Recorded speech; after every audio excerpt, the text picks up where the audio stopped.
Good evening, everyone. Oh my goodness, that's bright. I think I've introduced myself and met you. My name is Tammy Ontiveros, and I'm the District 3 Supervisor for Coconino County. And I would just like to thank all of you guys for coming out tonight to this meeting. This evening, our Flood Control District Administrator, Lucinda Andriani, and the engineer, Mr. Scott Ogden from J.E. Fuller, are going to be providing an update on the overall long-term flood mitigation planning process for the entire county, and specifically for the Munds Park area. Lucinda and Scott are going to provide an update on their progress to date, and Scott will share potential conceptual level projects for the area. And I want to emphasize that these are purely conceptual level projects at this point.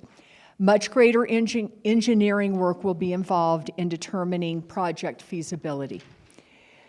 Several factors influence feasibility, including technical, financial, environmental, and legal. All projects on National Forest land will require environmental approval and United States Forest Service approval, and some may require ADOT approval as well. So we're really early in what can be a very long-term process, but progress is being made. So thank you all for joining us tonight. We look forward to receiving your input. And for tonight's meeting, if you guys would hold all of your questions until the end, we're going to have a Q&A afterwards, and would be happy to answer questions and hear any input that you have. And with that, I'm going to turn it over to Lucinda Andriani, and she will take it from here. All right, thank you, Supervisor Ontiveros. All right, good evening, everybody. Great to see you all. Thanks for coming out. We really appreciate it. As she shared, we're going to go through and provide an update, and Scott's got some interesting concepts to share with you in terms of flood mitigation for the Munds Park area. We're going to cover a little bit of background here because we know some people may not have had an opportunity to attend the original meeting we did a couple of months ago. And so we'll kind of reiterate that because that'll give you the context for what's going to be shared going forward. And important to know, both for yourself and let your neighbors know, that if you get home and tomorrow you think, gee, they talked about something and now I can't exactly remember what it is, we will get the recording tomorrow from Aaron and the video and audio. And he will send over that recording to us, and we will post it up on the Flood Control District website. And the past meeting is there as well, as will be also the PowerPoint presentation itself. So, and certainly you can call the Flood Control District too if you have questions or anything. Or if you have specific questions that you don't want to talk about tonight here, and you want to call, you can call John Carr at Community Development or call me, and we'll work to get you an answer. So one of the first questions here, or first things we want to talk about is, as the supervisor mentioned, we've launched an overall long-term flood mitigation planning process for the entire county. For the flood for the FEMA special flood hazard areas that are under the jurisdiction of the district. So there are some flood hazard areas that are like in the city of Flagstaff, city of Williams, that they regulate themselves. They've chosen to take control of the regulation. Those that are in unincorporated areas in the county, as well as some of the cities, city of Sedona, town of Tucson, town of Page, they are administered by the County Flood Control District, including, of course, Munds Park. So the goal of this process is to look at, there's 5 unmitigated FEMA special flood hazard areas, FEMA floodplains in the county, and we're looking, there's an engineer looking at each one of those, and we're evaluating those, reevaluating. We did an initial evaluation back in 2016, 2017 timeframe, and then got into 2 cycles of post-wildfire flooding, and now we're coming out of that. And So we want to develop this plan. It'll be a long-term plan because, frankly, we're looking at tens of millions of dollars to construct the types of facilities that we need in those areas. So, and that will take federal funding and to be able to accomplish. We don't have, our revenues are fairly limited, and so, as are even the jurisdictions that we work with. So it's going to take a while to work through those. And here's a little more update in terms of this now, the updated process that we're using. We've advanced kind of and developed a more sophisticated process. We've added some additional evaluation criteria, and really the major consideration is how do we secure the funding to be able to take the projects that are prioritized and those that are further down even on the priority list to move those forward. So an important key element that's going to be looked at is the economic impact as well. And so you can go to the next slide there. Current status. So the engineering team and myself, they have gone back through and reevaluated a lot of the information that was collected back in 2015, 2016, and we've updated that information, and we're in the process of moving through applying the updated criteria to that information. So the next step is developing this overall capital plan for flood mitigation in the county.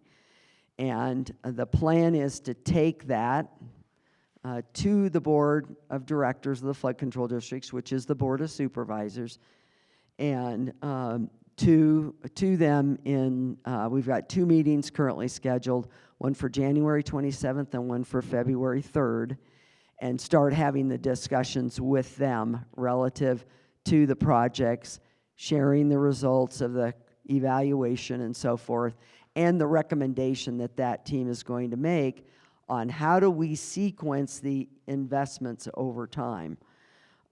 Because some projects are further into, most of the projects are still in conceptual level, like the projects here in Munds Park, but we've got 1 or 2 projects that are further into the engineering process. So there'll be a number of factors that influence kind of that plan. How far along are they in terms of the engineering? Of course, the federal funding availability is going to have a huge impact on when we can actually move forward, right? So the ultimate decision for next year's budget will come through this springtime process, where what the plan that they adopt, or and I won't say adopt because it's not quite that formal, but the plan that they decide they want to move forward, that will move into the overall budget process for the county and the district this coming spring. And ultimately, that decision gets made in June as to what is going to be the budget for next year. So, and things can change between now and then. We may be, I'll say probably pretty unlikely, but we may get a grant or something else may happen that would change those dynamics, that would change that. Hopefully we don't have another disaster. That's the number one thing we do not want. So, and again, a number of factors will influence the level of funding for next fiscal year and the future fiscal years. They budget on an annual basis, but we develop a 10-year financial plan, and they particularly look at the next 5 years. So we've been a long-term planning. I was part of starting that back in 2007, and we've been a long-term planning county for some time. But factors can influence that. If we have another disaster, if we aren't able to secure federal funding, if our funding revenues decline because property values decline, investment by other partners. Certainly here in Munds Park, projects that benefit I-17 will be working with ADOT to, advance and advocate for them supporting us, securing grants, going after grants together and securing grants together to support the measures. And there is some limited funding at the state level as well. So I think that covers it. A number of these current realities are similar to what I already stated. The funding dynamics at the federal level, even though we're expecting that, and maybe it happened and I didn't see the news, but even if the shutdown is ended today, tomorrow, there's a lot of uncertainty relative to grant programs. One of the primary grant programs coming through FEMA for these types of projects has already been eliminated. I will tell you that there is bipartisan congressional members who are advancing another bill called the FEMA Reform Act, and they are calling to reestablish that. But that won't happen until until that passes Congress. So this administration eliminated it. It'll have to be reestablished by Congress. And that's just one example. We've got a number of other grants that are very uncertain at this point as well. It's also important that in terms of the project itself, it has to attain a positive benefit-cost ratio.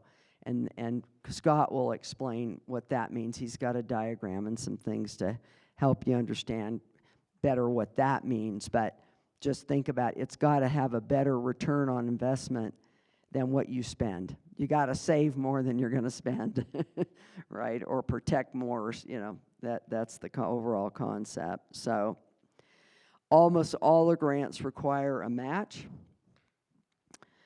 And, you know, we may end up having to develop other funding mechanisms as we go through this. We will see. The county's very limited. The district's very limited in those options. Statutorily by the state. So I think I covered most of the key points I wanted to cover. And again, we'll come back if you have questions. Hold those questions, write them down. If you need a pen, raise your hand. Shirley, where'd Shirley go? Shirley was here. Oh, Shirley's back there. Yeah, she's waiting at the door in case anybody else comes in. If you need a pen or something, let us know. We'll get you a pen. With that, I will go ahead and turn it over to Scott Ogden. Scott Ogden's a professional engineer with J. Fuller Hydrology, and he worked on the original IEA. He's very familiar and was very involved with the whole FEMA remapping. He knows this area, I could confidently say intimately. He's been working on this area at least since 2012 that I know of. So with that, I'll turn it over to Scott. Okay, thank you, Lucinda. It's good to see everybody here. Some of these slides are going to be a bit of a review from the last time we met a few months back, but I think it's good because they really set the baseline for where we're headed and why we're thinking about things the way we are. This first slide is just informational, and basically what it is to give you an idea of the 5 areas that Lucinda mentioned previously that are being studied in this long-term planning process that we're taking a look at. We're looking at areas in Sedona, up in Tucson, Kachina Mountain Air, Fort Valley, and then Munds Park. And you can see some of the metrics. We've got watershed area in square miles, and you can see that is a tributary area that flows into these study areas that we're talking about. Sedona is kind of different in that 465 number is actually Oak Creek, okay? So some of the other outer areas are maybe not that big, but the Oak Creek itself has a 465 square mile watershed. Discharges down through there, you can see the ranges of discharges that are impacting these areas in cubic feet per second. And there's also what we call the 25-year, it's a more frequent estimate of a storm that might occur on a more frequent basis. The number of properties in the floodplain. So these are counts of parcels that are intersected by the floodplains. in those areas. And you can see the numbers as they roll up here. And then numbers of structures. So this is the numbers of structures themselves, the buildings that are within these floodplains. So you get an idea of where things are at. And then overall, Munds Park is right towards the top end of the risk. There's a lot of structures. There's a lot of parcels. The flows are fairly large, and it poses some significant risk. So in the prioritization criteria that we're working through in this long-term planning process, we're pulling in data or the criteria that we had used back in 2016-17 periods when we did these, what we called them, initial engineering assessments. And there's a set of those, and I'll talk through those a little bit more here in detail.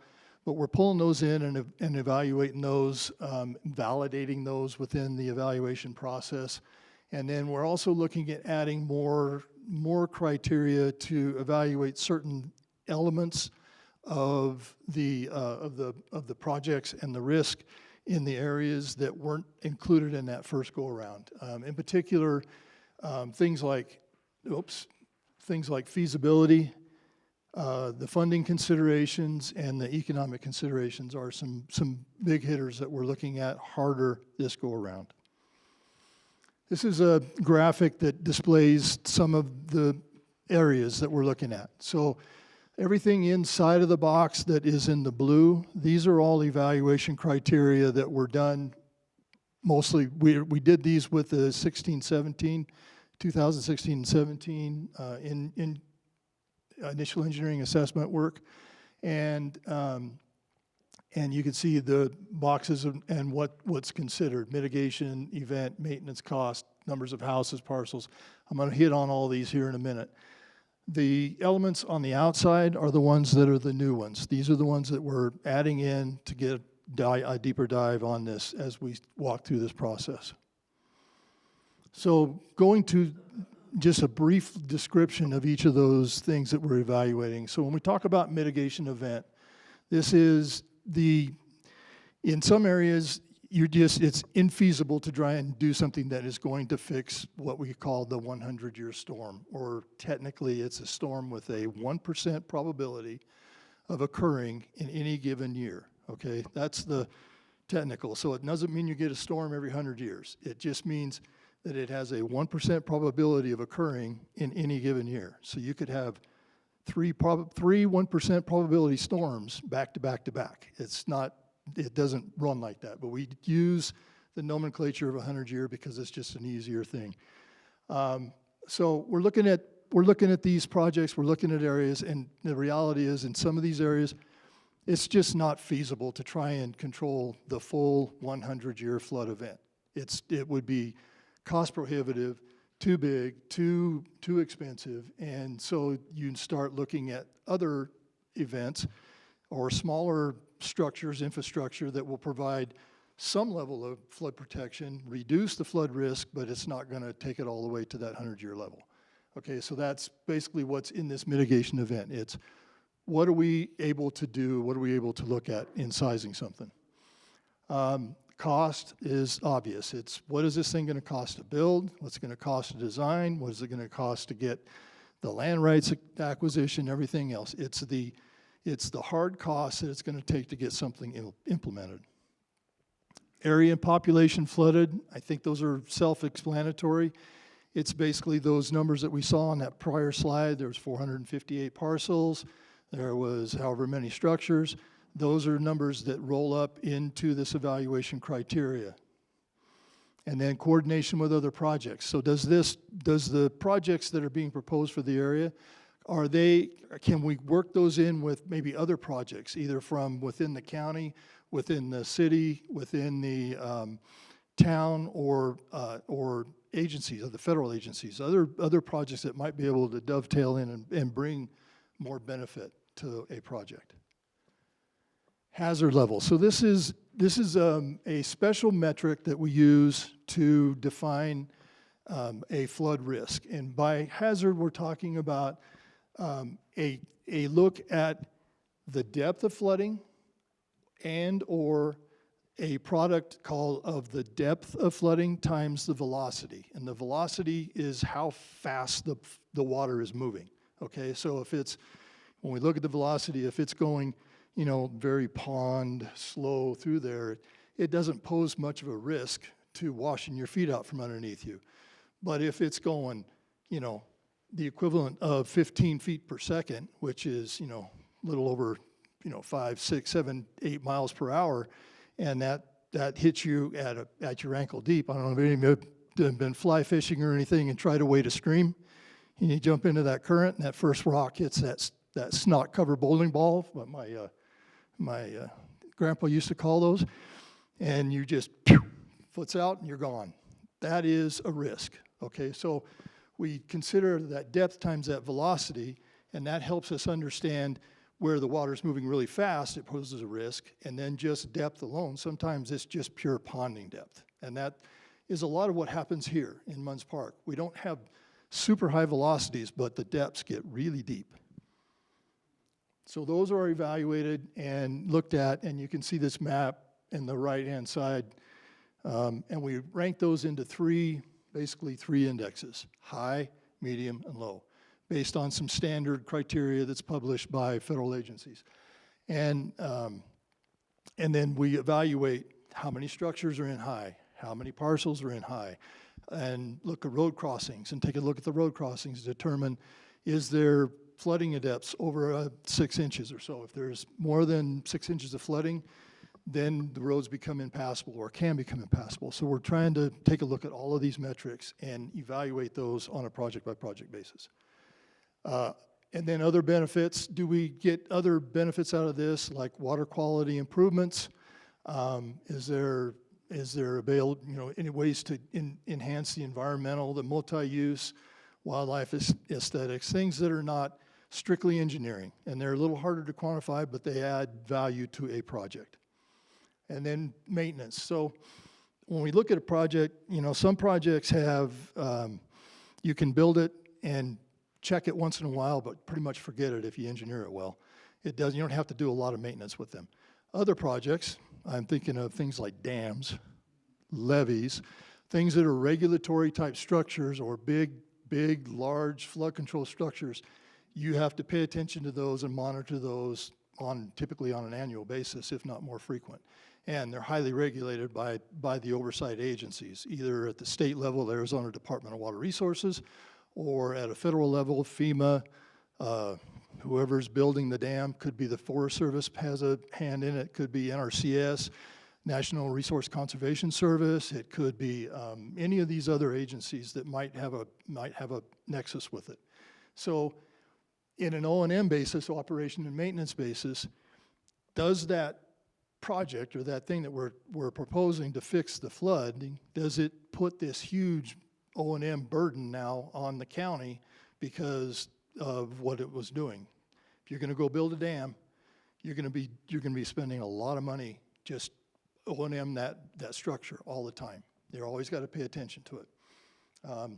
If you build a channel and it's well designed, you're not going to be doing much with it. Maybe every 5 to 10 years, you're going to be taking a look at it, making sure that it's doing what it's supposed to. Much lower in O&M.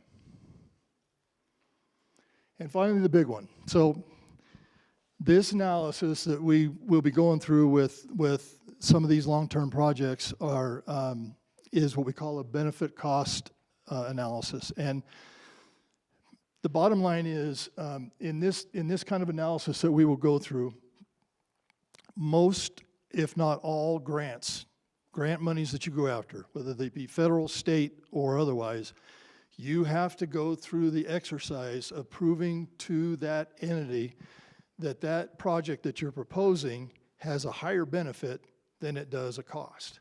In other words, if you take the benefit and divide it by the cost, if that ratio is less than 1, if that number is less than 1, the project's not going to fly, because most of those agencies will not fund something that doesn't have a BC, they call it a BC ratio, of greater than 1. And I'm not going to go through all these, but you can see, just read down through the list of all the things that contribute to the benefits side. Reduction in flooding, reduction in human losses, displacement costs that you're not having to pay, and all of these other things that roll up into that benefit side of the category.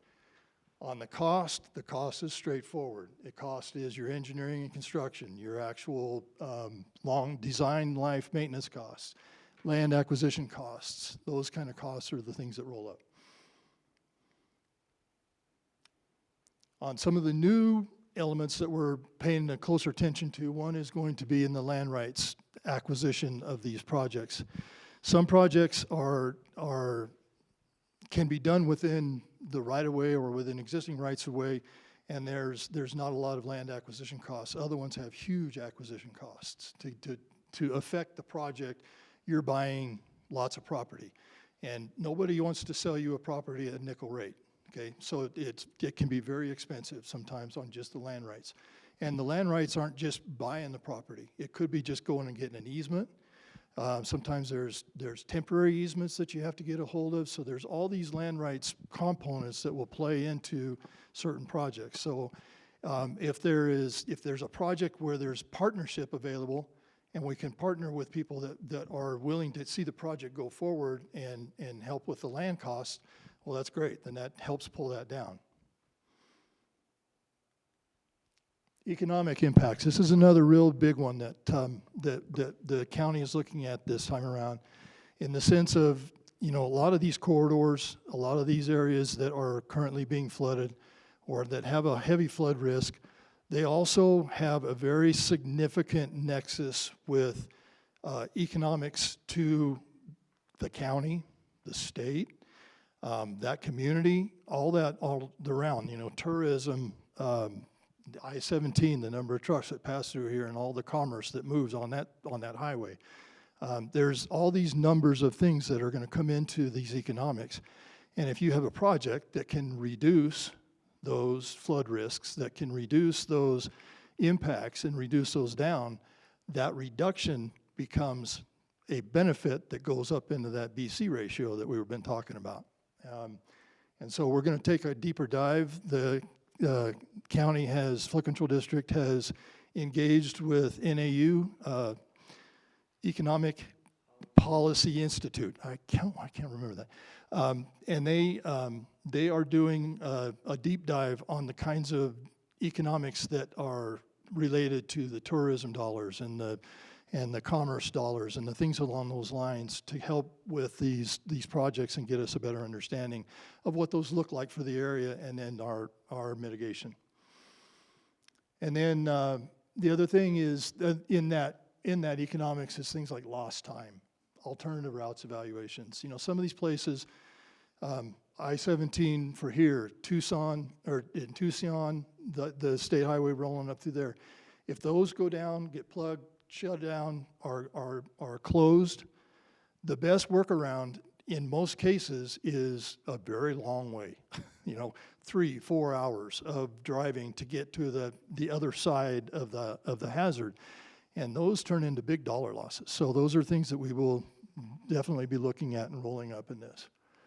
And then finally, just a comparative on community impacts. The disruption, one thing that would be is, how much of the impact is to primary homes versus secondary homes and things along those lines.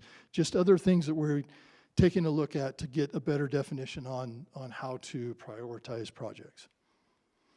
So with that, I'm going to jump into that, laying the groundwork for where we're looking at in these evaluation processes.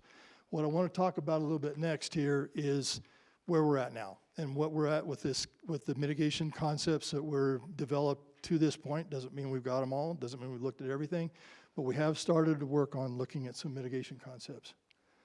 But the place I want to start with is to do a quick review of the 2017 initial engineering assessment elements that came out of that project.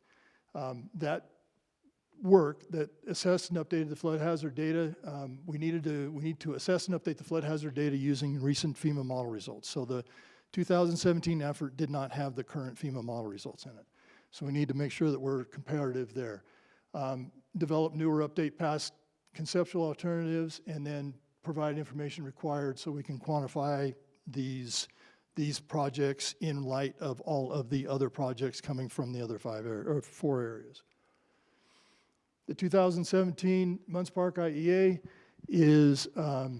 was basically did a deep dive on data research. We had public input. We went out and submitted flyers and had people submit their drainage complaints and everything else. We did the watershed hydrology and hydraulics, the flood hazard assessment, which we talked about before, identified concept mitigation analysis or concept mitigation alternatives, and then we wind up doing a little deeper dive on what became the preferred alternative out of that.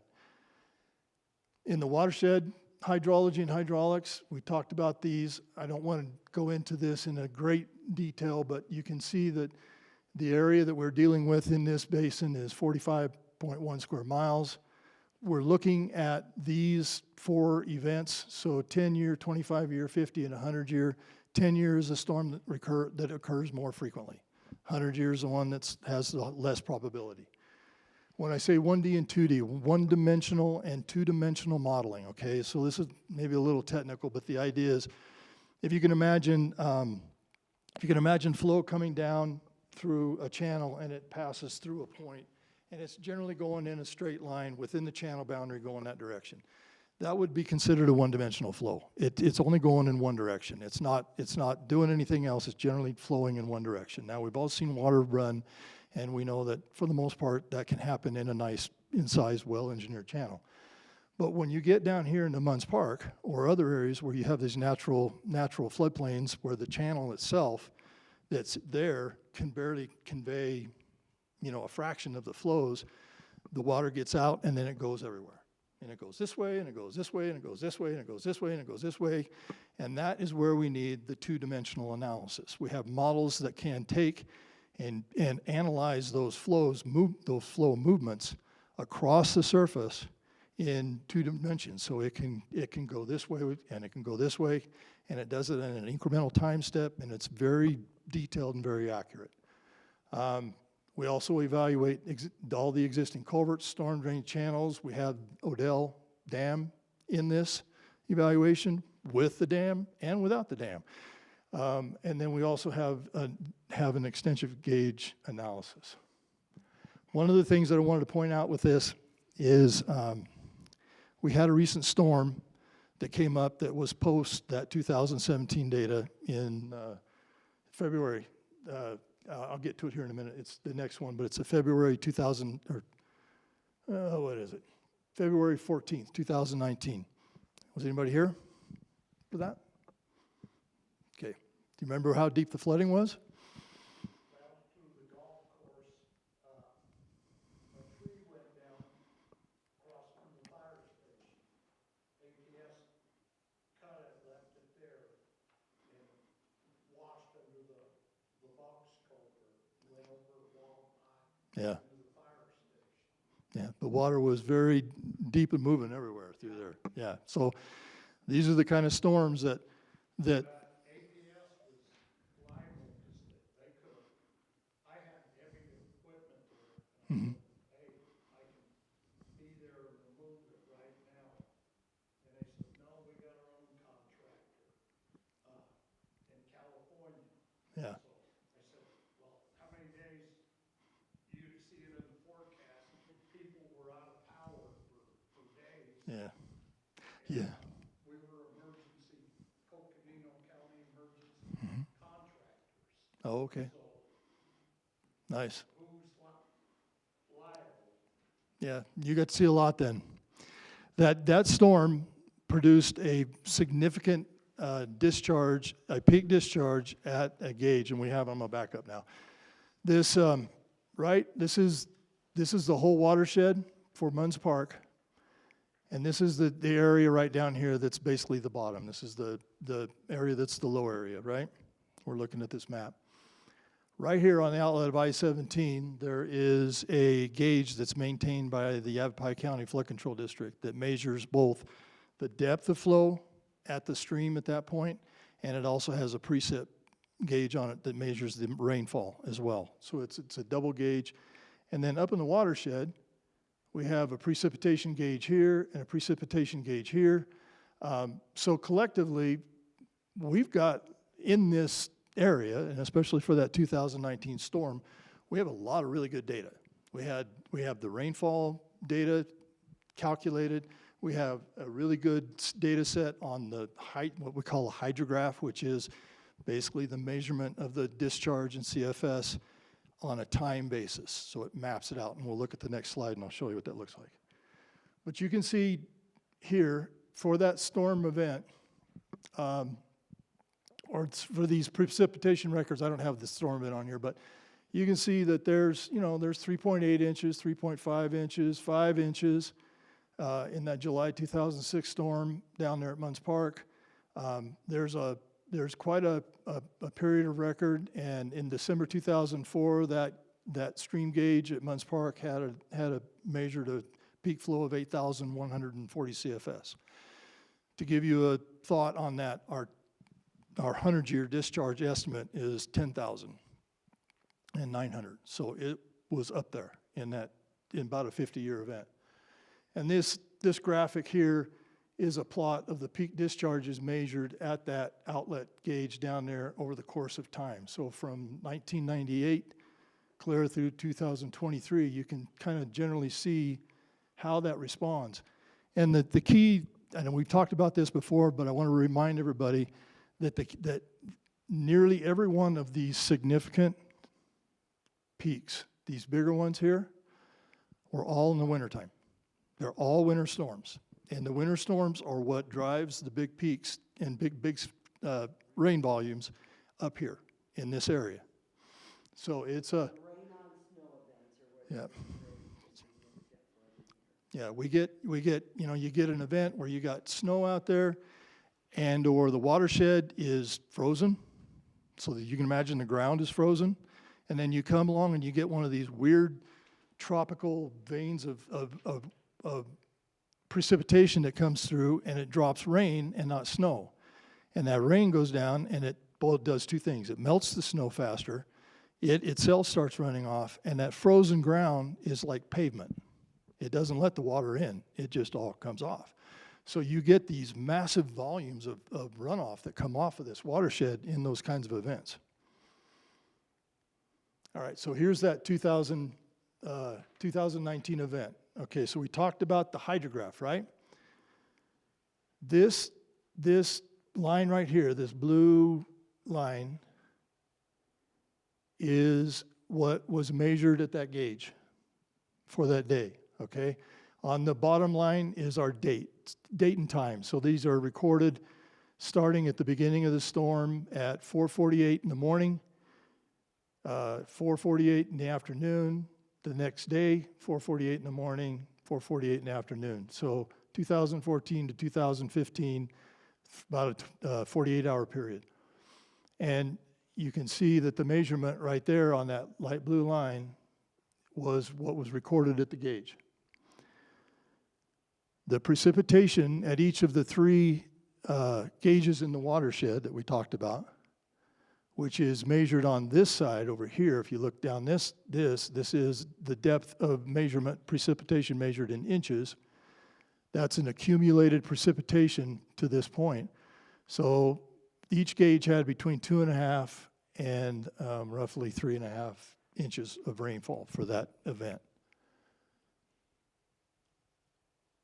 The model, we took these data sets and we dropped them into the model that we have, the model that we've been using all along. And that orangish line was the result. Okay, so in the world of hydrology, that is like really, really, really super good in the sense of close approximation of what that storm did and how well the model is doing a good job of predicting what the flows will come off based on those kind of rainfalls. What it provides us with is a comfort level and a validation that the model itself is probably accurate. And so if you wound up seeing a big 100-year rainfall event out here on a frozen watershed where these numbers are up here around the 4 to 5 inch range, which is where the 100-year is, you can kind of do the math and the imagination and see where this is going. And we're up to where we're now in those big flows. Okay.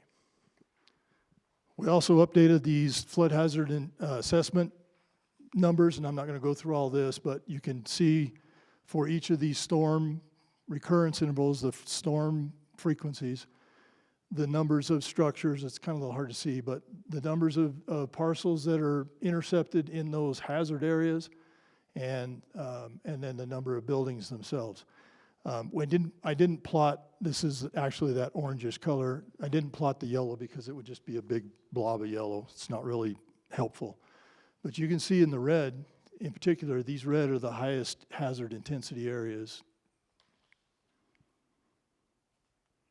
Okay. So the parcel, the things that we looked at in the 2017 study were multiple different kinds of projects. We looked at things that were both structural and non-structural. We looked at digging down and digging retention basins, which are basically basins below grade that will hold water.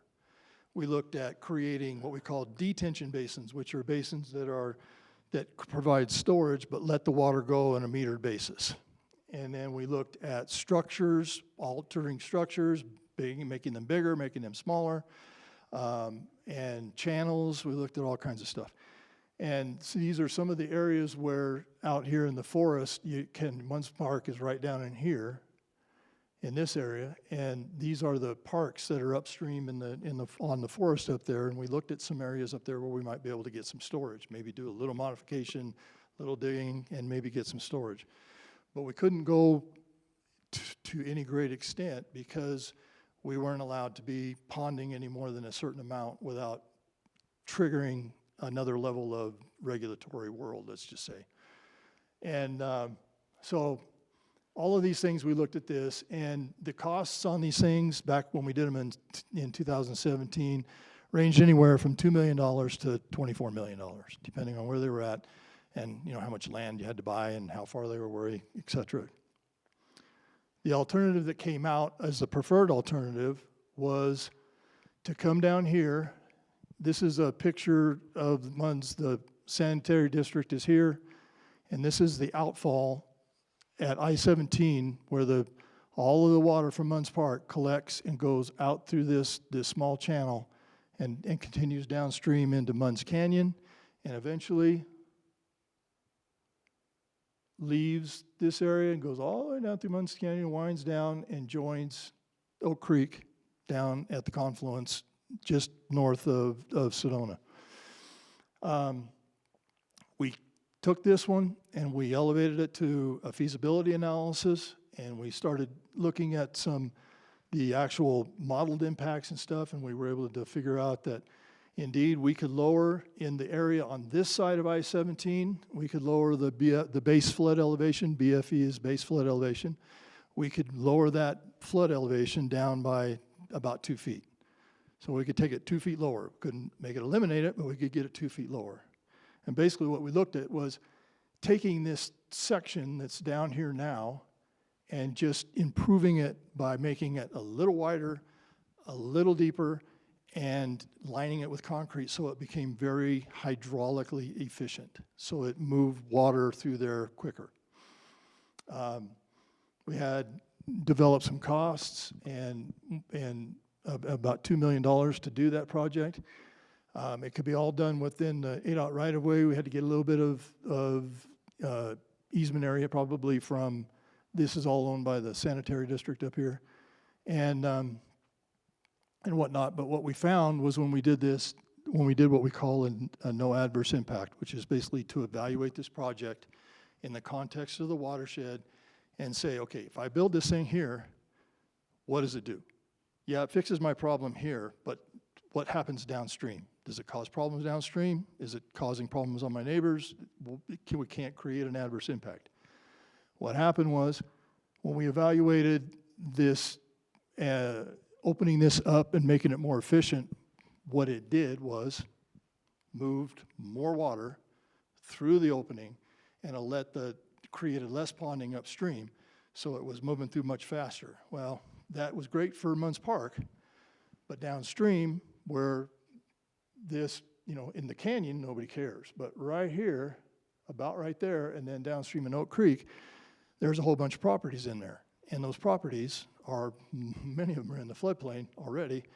And when we did the evaluation of this, we discovered that there was anywhere from a 15% plus increase in the 100-year discharge in that canyon, and that it caused somewhere between 4 to 8% increase in the base flood elevations, which basically was about a foot, half a foot to a foot deeper water at those locations.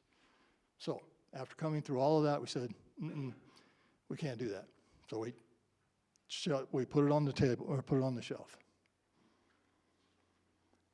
Now, we're moving fast forward into today. So I've got two concepts to share with you. We've actually looked at 4, but I've got 2 to share with you that I think are the best, probably 2 to move out, and then we will be able to talk about more as we move along here. So before I get into talking about this, one of the elements that has changed a little bit, we hope, at least, with Coconino, is that the Forest Service, the district has spent a lot of energy and time working with the Forest Service on other projects, the burn projects, and now working with Kaibab National Forest up in Tucson, and developed a really good relationship with the Forest Service. And the Forest Service has become more amenable to coming to the table to discuss putting projects on forest. In the past, and when we were doing this in 2017, that was a no-go.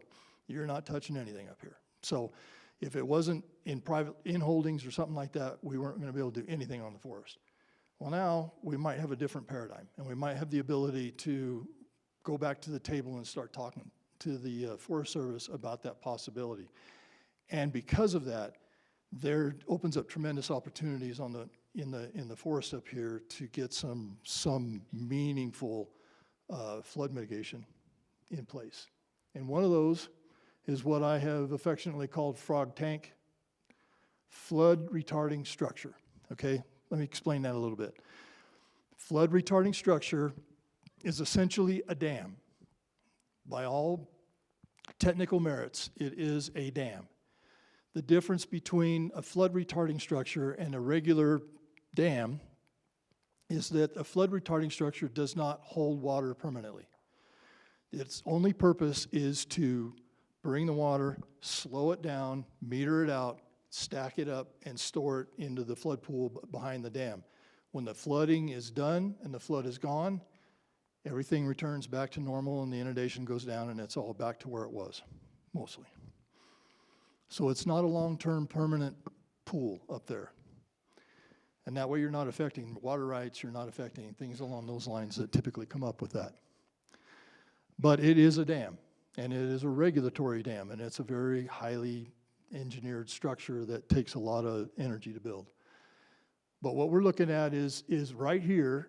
So we got the Munds Park area, and just upstream on what we call that unnamed tributary west up in here, there's a point, Frog Tank sits right over here in this graphic. So any of you that are familiar with that, that's where Frog Tank is. And this main stem flow that comes in flows fairly broadly down through this little park area, and then it gets concentrated into the canyon, and then it stays in the canyon until it comes back out again on the other side of I-17 up over here.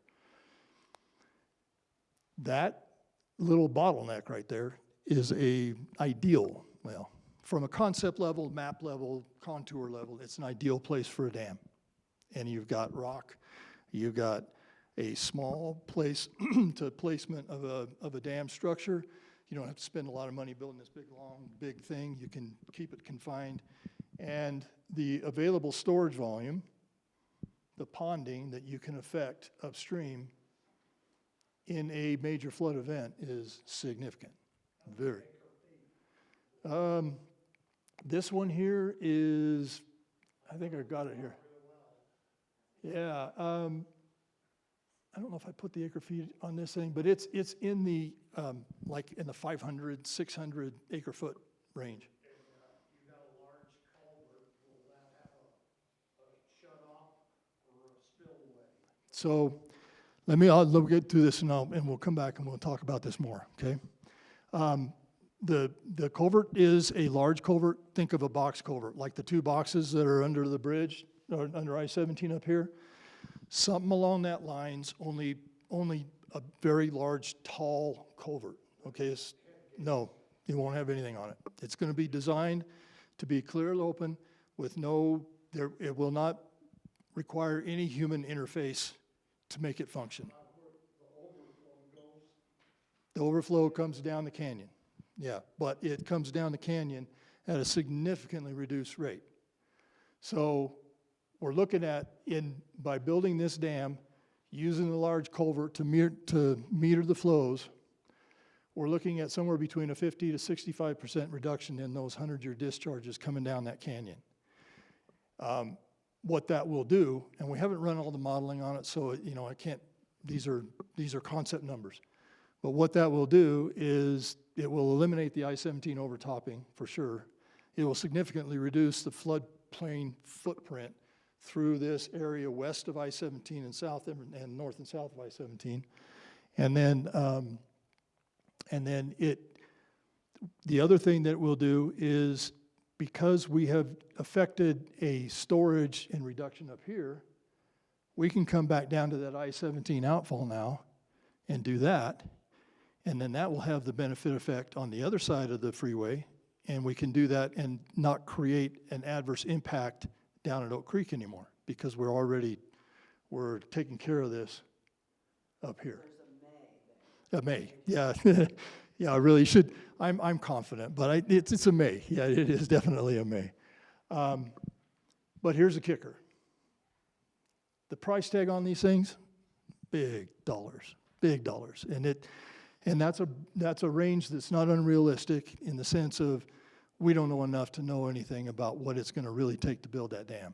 We can make some guesses and we can do some things, but there is a lot of work that needs to go into stepwise study and evaluations and engineering to know whether or not this is feasible. And one of the very first things is going to be conversation with the U.S. Forest Service. So we come back to this I-17. So this is a photo of the I-17 underpass from the downstream looking up into the golf course. And this thing becomes feasible again now. Like I said, may become feasible. And we can add this in, and the beauty of the combined two projects is it gets benefit all the way across the lower part of Munds Park. Everybody's going to get some benefit out of this. There's another project that we've identified that is I would say this project is completely independent of and irregardless of what other solutions might occur with regard to the frog tank and the outlet. This is where Munds Park Wash, or Munds Wash, comes down past, and this is Pinewood Boulevard right here. And there's a bridge. Everybody familiar with the bridge out here? And what happens is that this is the picture of the bridge, Pinewood Boulevard, the wash. And what happens is when this gets up around a 10 to 50 year event, or 100-year, anything basically above about a 10-year event, the flows start leaking out right here. They come out through this little saddle, they get out into Pinewood, and then they wind up working their way down through this neighborhood through a historic low flow point, and then back down into Lake Odell. So what we're looking at here is basically building a short containment levee that will keep the flows moving through the bridge, basically. Keep them there, lock them in there, don't let them come down through the overflow. Well, didn't mean to do that. And there should be minimal impact to the adjacent lots. As a matter of fact, if we do it right, if it's done right, you might be able to avoid having to have anything done outside of the right-of-way completely. Likely eliminates the 100-year FEMA floodplain down through here as well. So all of these lots that are in the floodplain will come out. And then this is a rough estimate of what that cost might be for that project. And with that, now we can open up. So any other further questions on our dam up there? And do we want to get a mic in his hand for that? Well, we want to have the questions recorded, so he'll raise your. If you've got a question, raise your hand and he'll bring a mic to you. Hold the mic. We don't give up the mic, so.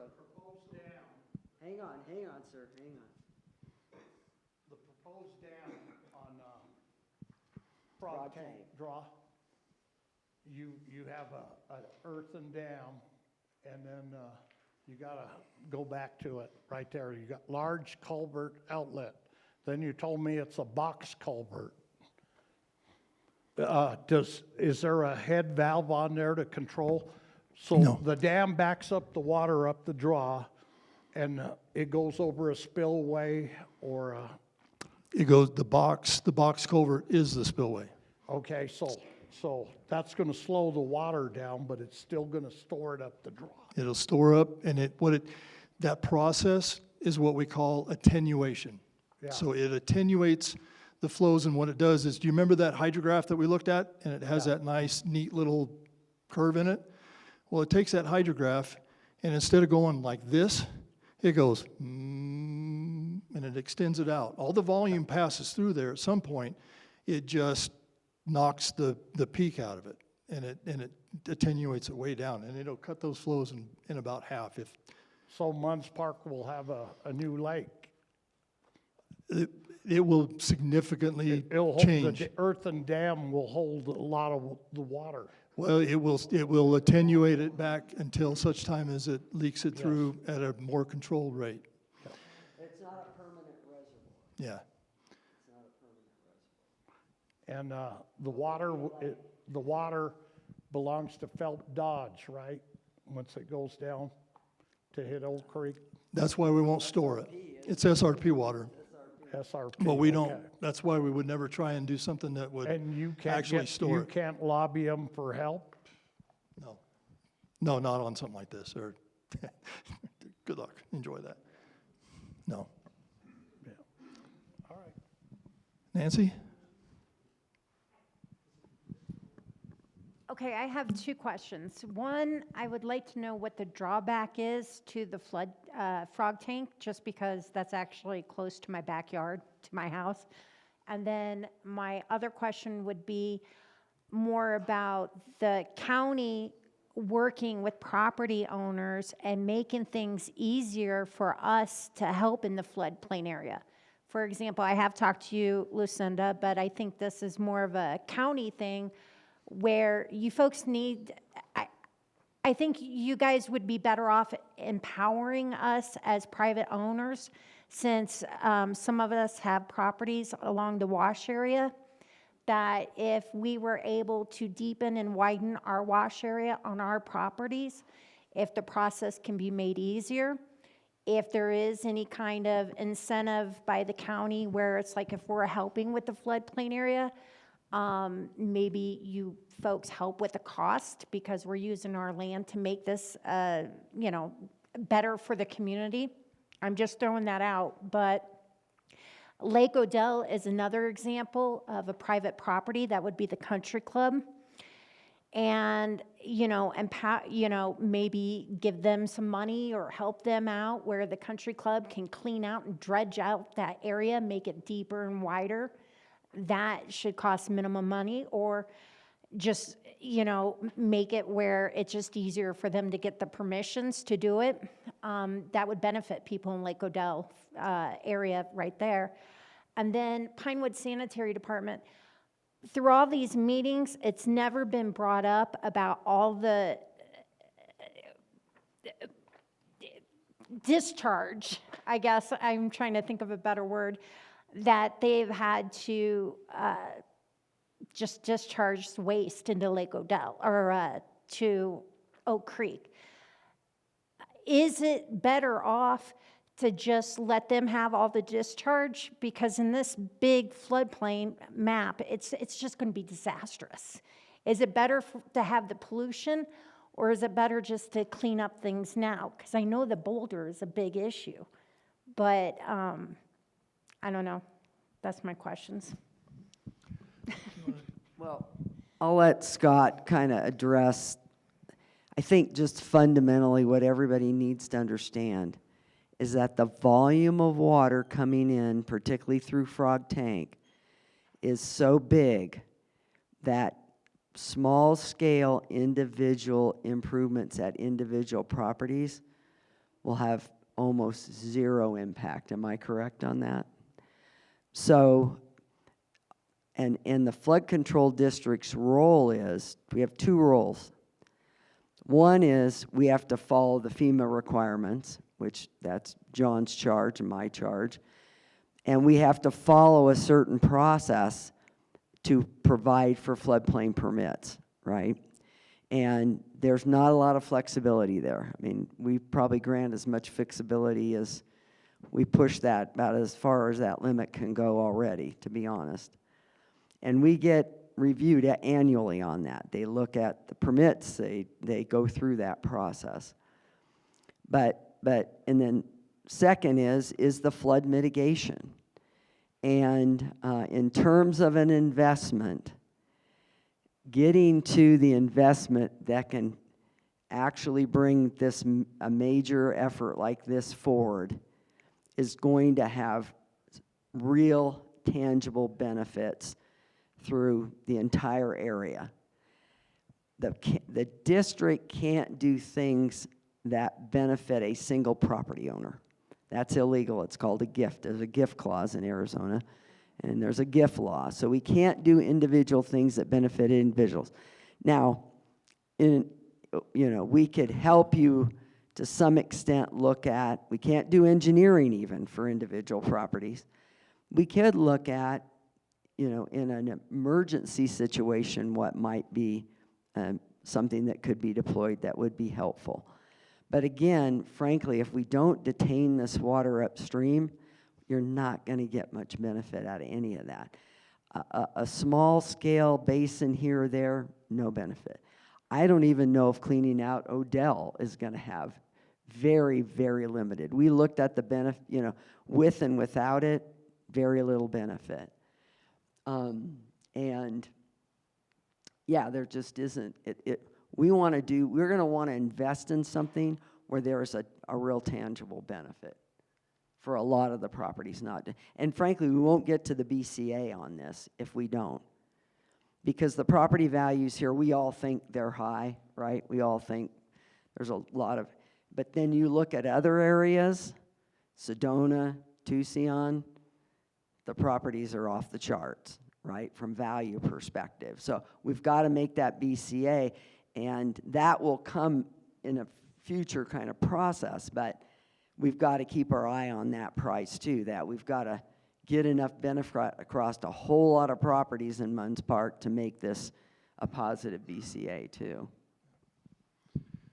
Talking a little bit about the idea of just one of the things we looked at with the 2017 effort, and I'm sorry that I'm trying to find a map that makes sense, but all of this area right here, this property that sits here that's it's just open meadow right now, one of the things we looked at was to go in here and carve out a chunk in here that was not developed at the time, that centered around the main thread that comes through here, and excavate that out and take it down 10 feet. So you imagine the hole, 10 foot deep. It had a 0.2 of a foot difference. It created a 0.2 of a foot difference in the water surface elevation by doing that. So imagine carving a 10-foot hole over that whole spot and then just opening the wash up in front of your property. It's just not going to do anything. It just won't do anything towards helping, even if every property owner along the way did it. It's just not going to create the kind of benefit that is needed to really make it worthwhile. You also had a question about what were the drawbacks on this one? On this or Fry Tank? No, Frog Tank. She's on the west side. I don't think, she thinks that's close to her property. Nancy, you're down in here. How many? My house is near Frog Tank. My house is near there. I mean, it's not, in its backyard, but my house is close to there. And I was just curious Up in this area? yeah. How far is There's, oh, well, okay. I mean, that's all forest. How's your house up there? No, I'm not saying it's like, 5 feet away, but I'm saying that my house is close there. I hike it all the time, but my question is what are the or side effects? Like can it go bad if that dam breaks, or I'm just curious of So, what, yeah, okay, so Yeah, you're talking about things. So one of the things, a consequence could be in the world of dams is what they would call a dam failure. And that would be where the dam would breach and allow the water to go down faster than it was designed to go. And it would send, depending on where that happens and how deep the water is and a whole bunch of things, it would send basically a wave of water down through that canyon that would, and how much dissipation would happen by the time it breached and got all the way down to the populated areas. You'd have to model it and figure it out. But that is a potential reality that will be designed for and will have to be a major part of the overall process if it moves forward. They're designed to a certain level. Like he said, we're not going to get to 100 year. So if we're lucky and we get to, let's say, 50 year, 25, 50 year, it'll be designed so that it will overflow in some managed way in that 50-year event. But it could still flood. I mean, we cannot mitigate to every rainfall event. What if you had a 500-year event? It's going to flow right over that. It's going to flow right over it. So we can't mitigate every event. They're going to mitigate to some level, but those are the more frequent storms, right? If we can get to 50, that's like when you saw the bar graph there were probably only a couple that were 50 or greater, if that, maybe one. So, that's a prospect that you're going to have, much less prospect of being flooded. Yes. Hang on, let me get you. We're looking at all this stuff here. What's the purpose of it? We've already been through in 2006 the flood and all this. What were the ramifications of the cost of the flooding when those floods occurred? And why are we going to go spend money if the cost of damage to the structures in the floodplains was only $1 million or something? That's part of what's going to get calculated. You're exactly correct, the BCA. That's exactly what will get calculated. Or is the goal to do this so that some other development can be made and then we can pile more houses in here? The plan would be that some of these properties may be, when the modeling's done, we would then know how many properties are coming out of the 100-year floodplain, right? And so some of those properties, we would actually submit that to FEMA. It has to meet all those requirements, particularly if there's a dam involved. It's even a much higher standard. And those properties would be able to avoid paying flood insurance going forward, right? They'd be out of the floodplain. Some may be at a lower level of flood risk and be at a lower level of, I won't say your rates are ever going to go down because I don't control that, but they have more potential to go down. And the overall impacts from the flood event itself would be lowered. But you're exactly right. That's why the BCA is required, because you have to look at what would be the impacts. And that's why the values of the properties and the depth of that water really matters. But certainly in the central part, I would say primarily east of the highway, we're at a 100-year event, we're looking at 7-9 feet, something like that. We're looking at a lot of water. Usually you figure 3 to 4 feet in a home, if there isn't garage in the main floor, that will destroy that housing unit.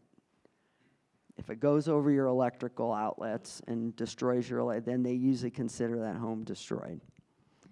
So, And the consequence of that, if you have that kind of flood event, people think, well, FEMA will just come in and write me a check. Well, if you have National Flood Insurance Program, they'll write you a check right now up to $250,000. Think about $250,000, how far that'll get you.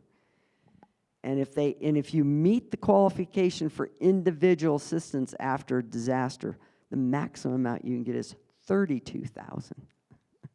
So, I mean, there's some of the logic that goes behind why are we trying to do that. But you're absolutely correct. That's why it's got to go through the economics. Or actually, it doesn't matter. He's had his hand up for a bit. Hi, I have a question. I know you keep talking about the BCA and our property values, and I do understand that the area that you're trying to mitigate and the properties that are affected, the cost of that might not outweigh, but I do just find it hard to understand as hi Lucinda, by the way. I've known you for a very long time, but as you know, I was a captain at the local fire department here, and I covered 25 miles of the I-17, and from the maps you're showing, there's a considerable amount of the I-17 that would be affected, as you discussed.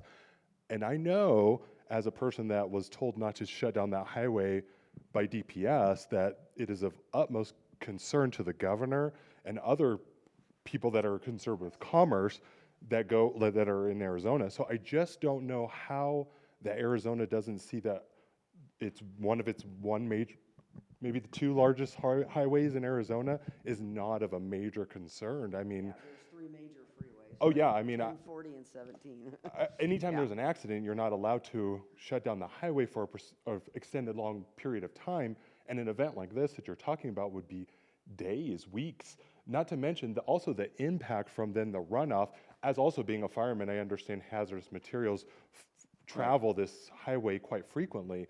Not to mention the hazardous materials that would be washing down to Potentially. Oak Creek Right. and all. I mean, right, if you had even a small amount of the homes here that were affected, that runoff that would go down Oak Creek and then ultimately in there, I think would be a huge concern because the amount of damage, just to the canyon alone, I think the ADAQ would be very concerned about what could happen. Right, and there's 2 partners right there that we would be seeking.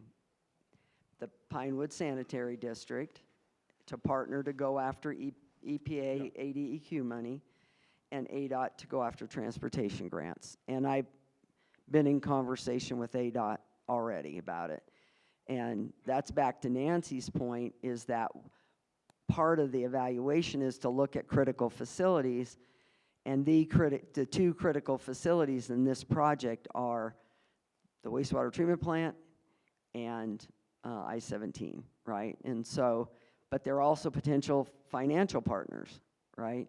Which is a good thing. And frankly, there's a smaller state grant program called AZ SMART, and that's how we got the money from town of Tucson, went after that funding and got it to develop the drainage master plan. And that's what we need to do here. That's the next step, is to get the money to actually do the feasibility studies to determine if these things are feasible or not. And that will then generate the information that will tell us, are we going to get, for the wastewater treatment plant, can we mitigate that to 50 years, to 60 years? The highway, what are we going to get to the standard? I think the standard in 17 is 50. The standard for 17, is it 50 year? It's either 50 or 100. If it's on a FEMA floodplain, sometimes it's 100. Yeah, so we need to nail that down with the district engineer, but, can we meet that standard, And that's a real target, is to meet the standard, the ADOT standard, if we can. We may or may not be able to. Well, that'll obviously be a goal. I would just think that cost should not be, like I said, the amount of commerce that you would lose. I mean, that would be a simple study. Well, we're yeah. working on. Yeah, I just think it's and very simple, and I just think that it's a no-brainer. Close the highway this afternoon and don't open it for 3 days and see what happens. There is a cost that, they will be calculating a cost per day of what that looks like, and that's part of what will go into that BCA. But there are alternative routes. Most of those trucks that are coming up 17 are going to 40 and going to 25, or going to 40 and going to 15 and going, right? They're not going to Flagstaff, right? They're going somewhere else. So they're all alternatives. They can take 10 and get to 25, So it doesn't mean there aren't alternatives, but there's a cost differential in that alternative, right? So you're right. Yeah, I think there is alternatives, but I think some of those alternatives, depending on truck size and things like that, also would be not feasible. I'm only just thinking of I don't know the last freeways. time I'm you not drove from thinking- Wickenburg up from Arizona Yeah. or from Phoenix to Wickenburg, but it'd be very It's a horrible tricky road too, by to the get way. like big 18-wheelers to go up that way through Prescott, and Prescott I don't think would like that either. So Yeah. I think it just is No, spiraling I'm out of thinking control. freeways, that they're alternate freeways, but not, putting all that traffic on 2-lane highways is not gonna, and some of them are multi-lane, but they're still highways. This gentleman over here had a question. I've got a question, but I'd like to respond to what this, oh, thank you. I've got a you can back up a little bit. I've got a question, but this gentleman, I'd like to respond to something that he may be interested in. And that is, as you know, I contacted the director of ADOT, and more than once, and basically stated a lot of what you've said. And I can guarantee you that ADOT doesn't care at all. I got a word salad letter back that basically said they were going to put it in their 5-year plan. And that just means we don't care. They're not interested in it. And the county knows that. And the county knows I've criticized them over and over for not going to ADOT and trying to bring ADOT in on this to try to make something work for everybody. So that's maybe some information that might help you. Now, relative to this one solution that's the cheapest one of all of them, which is to work downstream of the I-17 bridge. That was found initially in the Fuller report and discounted initially in the Fuller report and mentioned today. And I heard some numbers also when you mentioned it. Maybe I'm right, maybe I'm wrong, but I thought I heard a half or a foot additional water going down to Oak Creek. This thing called adverse impact, and I'm going by with Lucinda having discussions in previous meetings. I'm going by memory, so if I'm wrong, you can tell me. But it sounded like this adverse impact was something that either the cities got together, county got together, or somebody in higher up positions got together and decided that in an adverse impact, we will not consider this type of arrangement. And nobody defined what an adverse impact is anyway. It's not defined.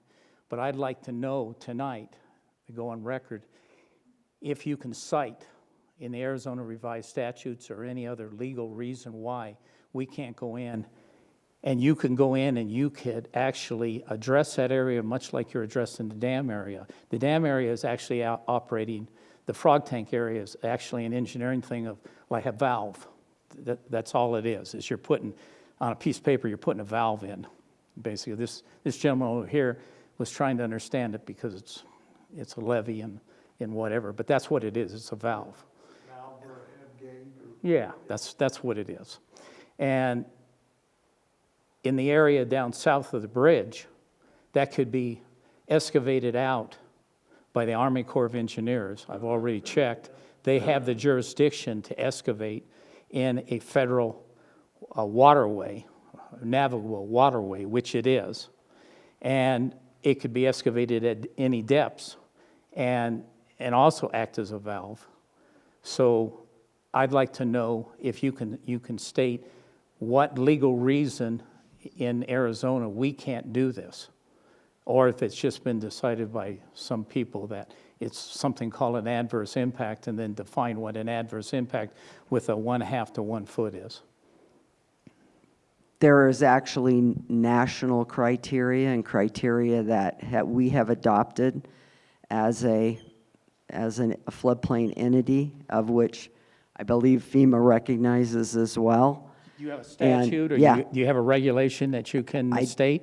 I've looked, I can't find We one. can provide to you what we have. Okay, you and- have my email, so Yeah. if you can So- provide me that, because I've looked And I cannot find anything legally that says we can't go in and do that. The Arizona Floodplain Managers And I heard you say Association, right. before that the word morally, just so you know, legally, there is no definition legally for the word moral, because what's moral to you is different to somebody else. So normally, we all operate under what's called the law. And quite frankly, that's very cheap to go in there and to excavate some of that and to release some of that water. That you're not really releasing it, you're just changing the flow rate of it, is what you're doing.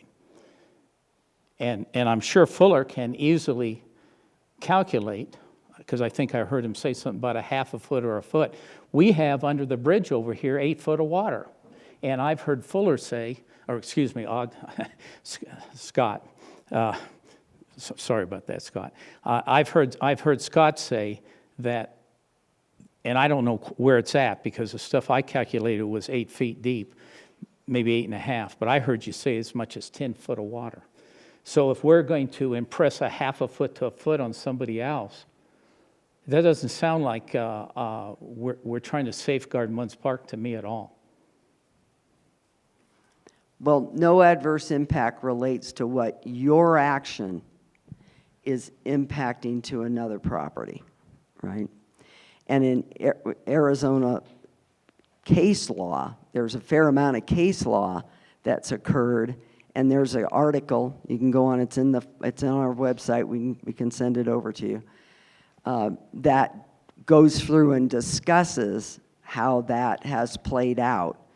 And basically what it says is you can't, in effect it says you can't change the character of the water or you'll be held legally liable. I think And the board has used the Arizona floodplain managers as well as the national floodplain managers no adverse impact criteria to manage that risk, the liability risk, right? Let alone the threat to lives. And so, we still need to calculate it. We don't know what this, if we get the upstream, it may well not. I think Scott thinks that it probably won't affect, and then we would be able to go forward and do that. And you're right, we will, for that area of the creek, we would have to get an Army Corps permit, which will be a whole multi-year exercise in and of itself. And there's no money from Army Corps. So anyway, okay, so this is it. We're going to let Scott respond, and then we're done I'd like for to now. say We something. can talk afterward. You know, I've already written you a letter about viewpoint discrimination and freedom of right to speak. So I'm going to say it again. In fact, I'm going to do something even better. So we will provide to you what we have in terms of the information that we've had, that we're basing the no adverse impact on. Does anybody else have any other questions? Yes, in the back there, gentleman has a question. And you can come up afterward, Larry. I just have 2 quick ones. One, you talked about the events. Do we know at what event that would affect Pinewood sanitation, where it would again cause the stormwater to overflow and create the contamination that went down in Oak Creek? Do we know at what event that is? Yeah, it's somewhere, that 2019 storm was not sufficient to get high enough to get up into the lagoons and wash through the lagoons. That 2004 storm that we looked at, that was a 8,100 CFS, give or take, that one did. And that's about a 50-year. So at about a 50-year level or above is about where those lagoons start becoming inundated and or become threatened by floodwater coming into them from the outside. The other thing the sanitation district faces, though, is leakage through their manholes. Their manholes are leaky. and I know that that's a challenge that they're really working through. So that brings a lot of stormwater into their system that they're not ready for. And so that's a challenge too. So there's multiple fronts that they're fighting on that. But yeah, 50-year event or above is basically where that needs to be to get up into that system. Okay, and then my last question would be is, as property owners or citizens, or however you want to determine it, what can we do, maybe even collectively, to help you receive the funding that you guys need, because obviously this affects so many other agencies that we need to get out to. And I don't know, I'm just kind of curious, is there something you guys have out there that we can do to help you guys get the voice out, I guess? Absolutely, absolutely. And, you know, once we've done this feasibility and we're ready to move to that point, that'll be the time. And for you to write letters to Congressman Crane, to write letters to the two senators, and to your state representatives, if we go to AZ, you know, go to the State Transportation Board to get like an AZ SMART grant to fund the feasibility study, that type of thing, you can advocate. And if you do advocate, that has a positive impact. That will have a positive impact. And we'd be looking to, like, the Sanitary District Board for a letter of support. We'd be looking, you know, for any of the organizational entities or institutions to provide letters of support as well, fire district, et cetera, right? Those do matter. And we'd be looking to ADOT to give us a letter of support, right? Let alone hopefully provide some level of funding through all this. Yes, you haven't asked a question over here, sir.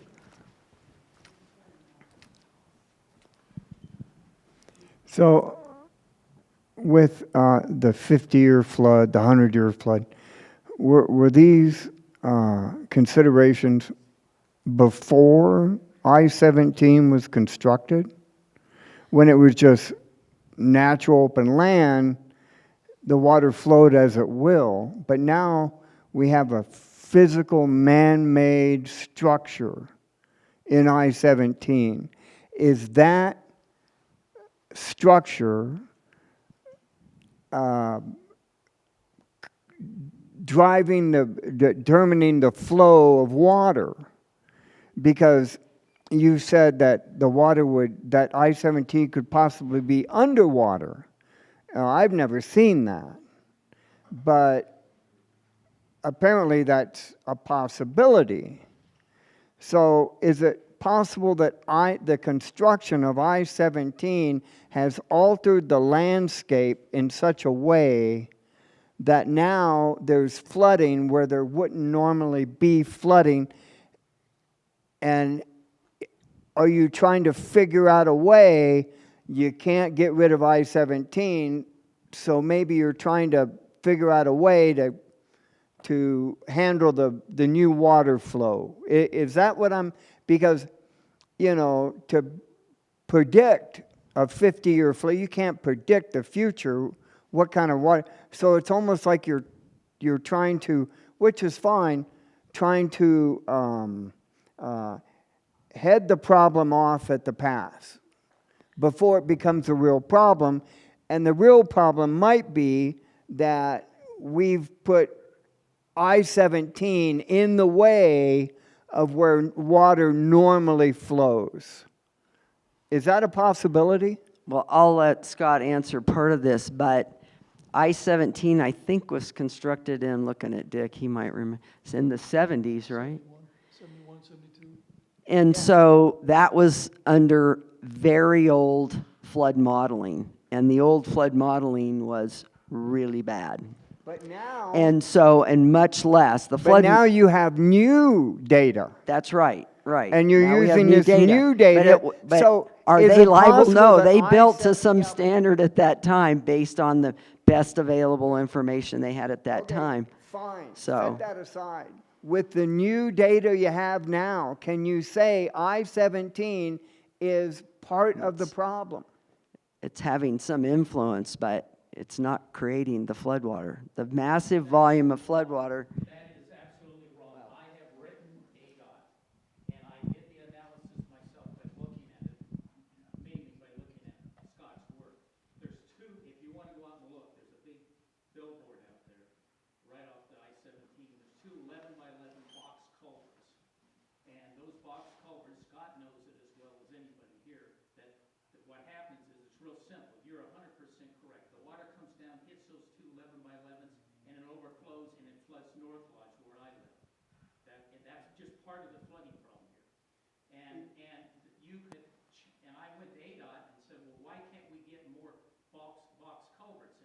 nobody will listen to you. They won't talk to you. They won't do anything.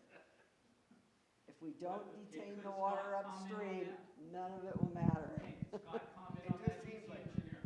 now there's a problem and you're trying to figure out how to solve the problem after I-17's been built. Problems already exist. And that's fine. Problem because existed. Everybody needs I-17, you know, so, but, and I'm all before what you're trying to do.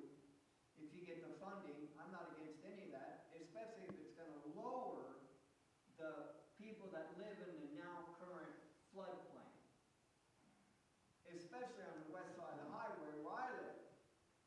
But this county is not willing to go to ADOT and have a discussion. They won't do it. I pressed it. But- Every which way possible. So Larry, the reality is though, this is the stage where we go to ADOT and we have a conversation. And what we're hoping is, the reality of going in and let's just put something in here. Let's say, we say the fix is add another box at both locations. Add another box up here and add another box down there, another barrel to the box. Well, that might fix some immediate problem there, and it might fix a little bit of an immediate problem here, but guess what happens on the east side? They get that water faster, quicker, harder.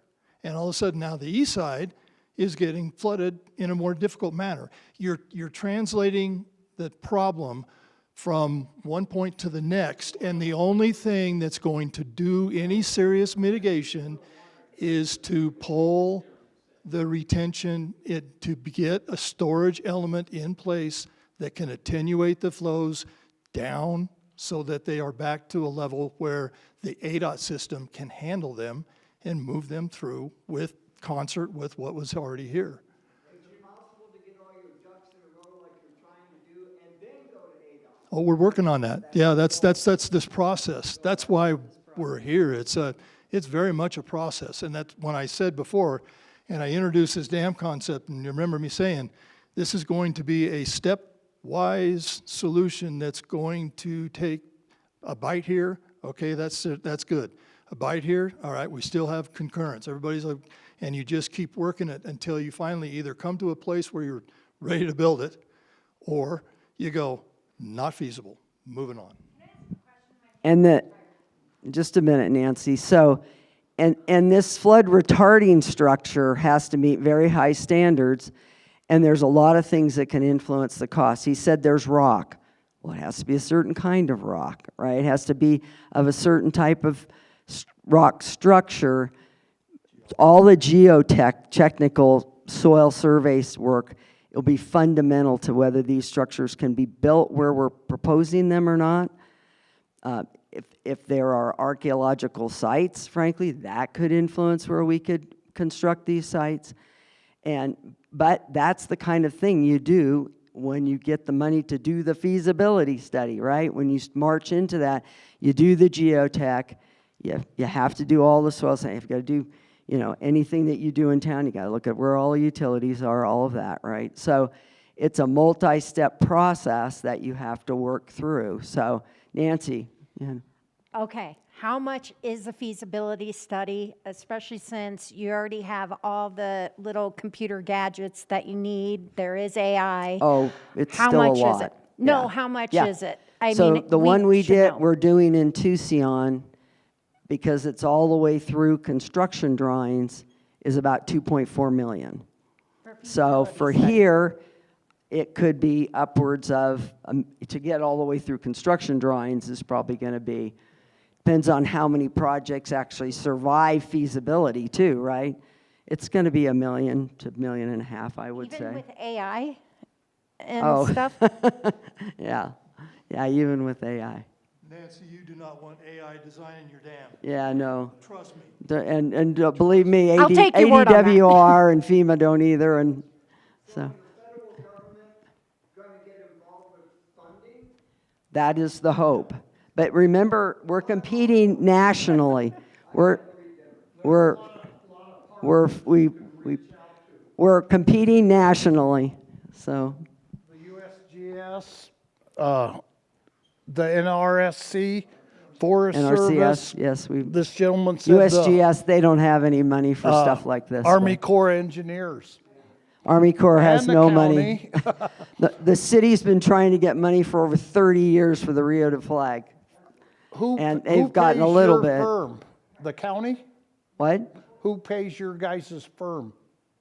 No, it's not, I work for the county. I work for the district. He works for the district. He's a Okay. consulting, right, the district pays. But you don't, you get paid by the Coconino County? Yes. Flood District? Correct. Okay.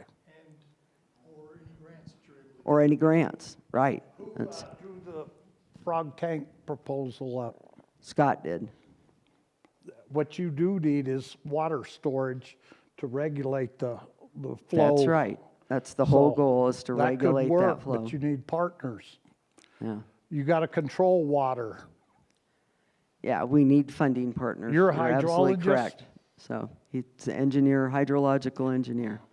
All right, we're not going to keep any longer. Larry, we'll talk afterward. Thank you, everybody, for coming. Really appreciate your time. And if you have questions, call us, email us.